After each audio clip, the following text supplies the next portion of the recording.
30 মিনিটের সময় আগুনের সংবাদ পাওয়ার সাথে সাথে সৈয়দপুর ফায়ার স্টেশন থেকে তিনটে ইউনিট ঘটনাস্থলে আসার পর দেখতে পায় যে একটা পাঁচতলা ভবনের সাথেই একটা সেমি পাকা ভবন, সেখানে চুলার গোডাউন হিসেবে ব্যবহার হচ্ছিল, সেখানে আগুন জ্বলতেছিল।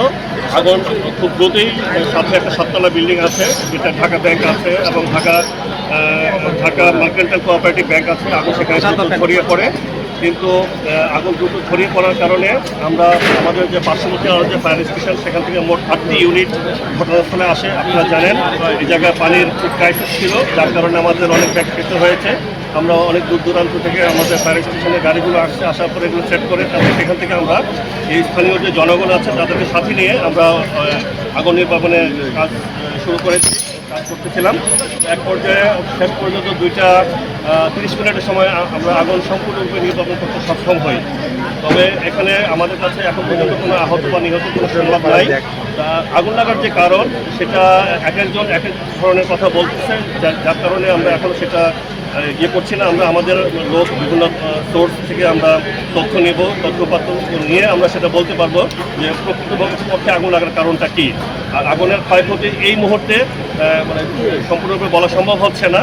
তবে আমি আমার পেছনে যে ঢাকা ব্যাংকের অফিস টোটালটা পুড়ে গিয়েছে, তবে ভোল্ট আরক্ষিত আছে, কোনো সমস্যা হয়নি।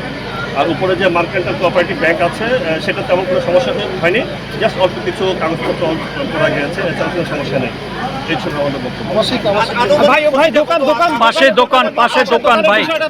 এখানে আসল যে দুটো ক্ষতিকর, পাশে যে চুলার যে গোডাউনগুলো ছিল সেগুলো পুড়ে গিয়েছে, এগুলো পুড়ে গিয়েছে। তবে আগুন লাগার প্রকৃত কারণ আমরা এই মুহূর্তে বলতে পারছি না, এক একজন এক এক ধরনের কথা বলছে। কাজে আমাদের লোক বিভিন্ন সোর্স থেকে তথ্যপাত্র সংগ্রহ করে তারপর আমরা বলতে পারবো।